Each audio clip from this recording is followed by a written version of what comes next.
Who's at the door? Well, guess what? With this new doorbell our friend sent over, you can check your phone, the notification that's letting you know somebody's at the door, and you can pull up your phone and see who's at the door and actually have a conversation and they can see you as well. Hey guys, it's Carmen with Jew, and this doorbell is changing the whole game.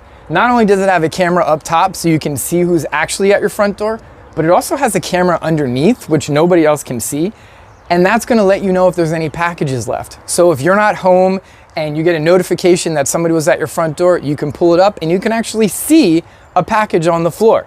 What's cool is as you walk up, there's a little greeting there. It welcomes your guests. It says to push the doorbell to get your people who you're trying to reach. It also gives you the date and time. So I'm gonna pause right here. I'm gonna pull up the app so you can see how it looks on the app end. When you log into the app, this is where it starts. If you have any other cameras by this company, you'll see them all come up. This is the one that I selected here. I called it Gate for my doorbell.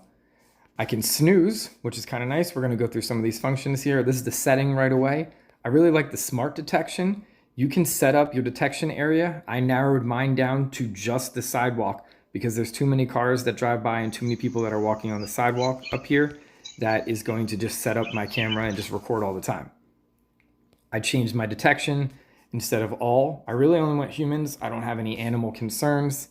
You can change your sensitivity. You can add a detection plan. You can set that up for different times of the day, depending on your own personal preferences. And then of course there's AI content detection, but you have to use this cloud storage or set up the additional functions for AI. The snooze mode we saw. The advanced settings, of course, we have the privacy mask.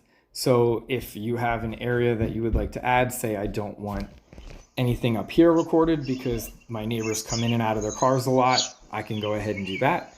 That's not a real concern of mine.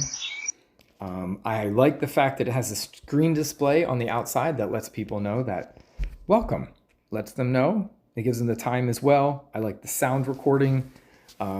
The display on the camera time is nice as well. You of course has the volume settings, so that way when you're talking to somebody, you can change those volumes so that way they can hear you. So I'm gonna go ahead and turn that back up because that was a nice loud volume.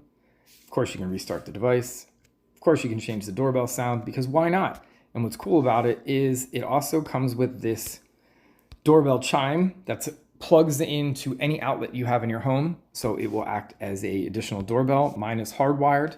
That's why it says it's charging and I'm not connected to that doorbell chime. All right, so that is the camera. I really love the fact that it's easy to use. There's a ton of easy features to operate and make life easier. So if you are again in the market for a really awesome dual camera doorbell, check out my friends.